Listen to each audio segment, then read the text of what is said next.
album is a collection of twisted love songs which deal with heartbreak and loneliness. I think that there's a lot of optimism in our record. I don't think that it's as bleak as, like, say, a Joy Division record. But you know, there's a certain darkness to it. But it's very, you know, it comes from, I guess, the blacker recesses of my emotions. All this is fuelled by a powerful new sonic identity, the result of Steve's obsessions with funk and hip-hop. I think Steve's mark on Placebo, I think is very apparent in things like My Sweet Prince and possibly Every You, Every Me as well, because it's you can totally hear the sort of influences that he's brought to the band, like being influenced by the Chili's. In 2000, Placebo began work on their third album, Black Market Music, produced by Paul Corkett. It's, you know, sort of new musical avenues, you know, like have come in, like hip-hop and a bit of industrial stuff and like dance music too. So it's kind of, we're just trying to spread our wings musically, and so it's we'll put it all into like a rock and roll context. Black Market Music took everyone by surprise for the same reasons that perhaps the mainstream had turned on Placebo in the first place. They turned on them again. Placebo have always set themselves up for this kind of fall, really, by releasing Pure Morning first off Without You I'm Nothing, and then releasing Taste in Men first off Black Market Music. They were setting the tone with songs which didn't really set the tone for the album.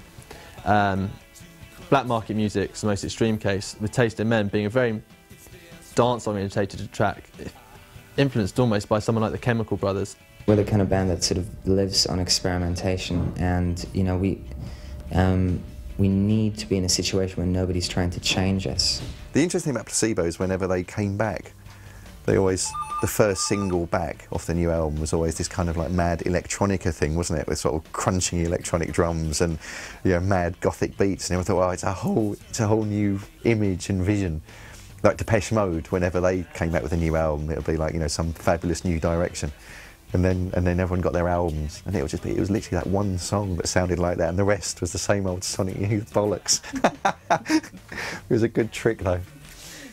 So perhaps people who hadn't liked Placebo were suckered to going back in and trying the album out, and realised they hated Placebo as much as they'd ever done in the first place, for all the same reasons they had hated them. They had Justin Warfield from 1 Inch Punch on Spite and Malice, and so they were trying to do the sort of rap rock fusion, and with that, and I think a lot of people felt confused. I think they thought, okay, not quite sure what to make of this, really. The fact that Placebo started to use samples made them look less and less like a rock band, perhaps, and less definable than they already were. Though the tide of opinion seemed to have turned against them in Britain, the singles and the album consolidated their success in France and the USA. Sleeping with Ghosts seemed to be more they'd gone back to making music to please themselves and making good music for the sake of it, rather than trying to worry too much about where they stood in the marketplace. By the time Placebo got to Sleeping with Ghosts, and they brought Jim Abbiss in, who had worked with Massive Attack, DJ Shadow, Bjork. That's a very clear indication of what Placebo wanted to achieve. They wanted to drag out the intricacies that they never managed to on Without You I'm Nothing. Simon Breed features on Sleeping with Ghosts. I'm on Protect Me From What I Want, playing the harmonica. They gave me 200 quid and a pasta meal. So. Although Placebo had always achieved what they wanted to live, if you listen to, even going as far back as the first album, if you listen to Bionic live and listen to that lead riff, on the album it sounds really nice, it's good, but live it's awesome, it's in your face, it's amazing. By the time they got to the fourth album, Sleeping with Ghosts, they'd managed to involve that sound actually in the process of making the album. At last they'd managed to shove that whole live package and put it on a record, which is something bands find it very hard to achieve. I think Placebo's sound has developed from album to album. I don't know if you could necessarily see one coherent arc, that it's been always going in this direction. They emerged with a rough-edged, dark, powerful sound on the first album. They refined that to possibly more commercial extent on the second album.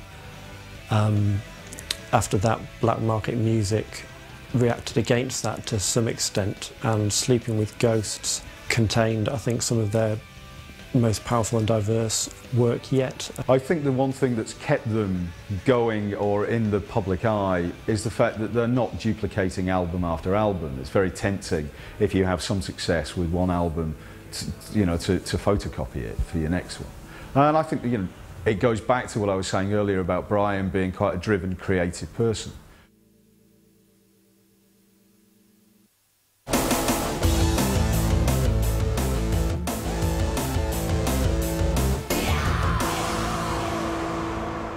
I think the support that David Bowie gave to Placebo was hugely important, if only as a symbolic passing of the torch to a new generation.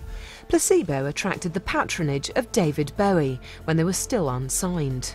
Bowie had heard their early demos and invited them to open for him on his 1995 Outside album tour. David Bowie's work with them stamped them out as a band that were artistically viable and a band that were pushing boundaries, which they were. Many of the bands who were influenced by Bowie went on to be a big influence on Placebo, bands like Joy Division, the Banshees, Bauhaus. But for Bowie to actually give Placebo his seal of approval as keepers of the torch that he'd passed on to them, I think was very important, because none of the other bands had necessarily had Bowie himself come along and say, "You're doing good work." For Placebo, getting the patronage of David Bowie, him saying he was a fan and getting to play those sort of like very prestigious anniversary concerts. He invited them to appear at his 50th birthday party at Madison Square Gardens, where Placebo played alongside a lot of the people who were their heroes as well. People like The Cure and Lou Reed and Frank Black of the Pixies were all on the bill, which must have been overwhelming for Placebo, who were at that time still quite a young, fairly unknown band.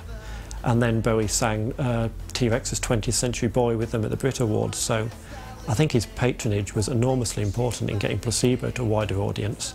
But not everyone shared this opinion.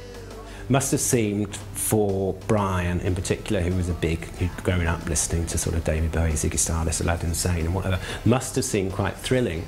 But it didn't really do them many favours in how they were perceived as a cool band, because David Bowie by that time had become a really ridiculous figure for the music press. He wasn't cool anymore. He was always referred to as Dame David of Bowie, this sort of not an elderly statesman, but a kind of dotty older aunt. And he's famous for just having, particularly since, even though in the 70s he was instrumental in making sort of things like Lou Reed and Iggy Pop popular, but from the 80s he was sort of famous for having really bad taste in music.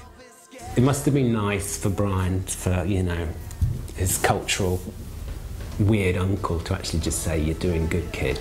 To cement their burgeoning friendship, Placebo recorded a sublime version of Without You I'm Nothing with Bowie, released as a limited edition single in August 1999. I don't know if to this very day really people have got the importance of Placebo doing Without You I'm Nothing with David Bowie, but I think it was an important step. I think it stamped a mark of approval from rock's hierarchy on what Placebo were doing.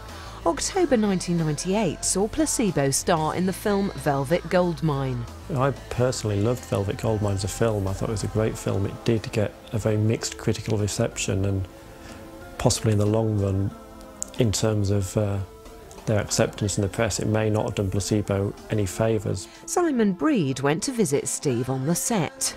And I was told to find Steve I had to go up these side corridors and up to another dressing room, and went up and up all these dressing rooms until I finally found one that had his name on the door. Knocked on the door, someone opened, and this bizarre-looking kind of prostitute opened the door. And I said, "Oh, sorry, I've got the wrong room." And he looked absolutely mortified, and it was because it was Steve in his Velvet Goldmine gear with the stack heels and stilettos, and the stack heels, tights, full facial makeup, and hideous, badly plucked cleavage. And he was mortified that I had seen him. With their second album doing well and their screen debut in the can, Placebo launched into an extensive global tour, lasting until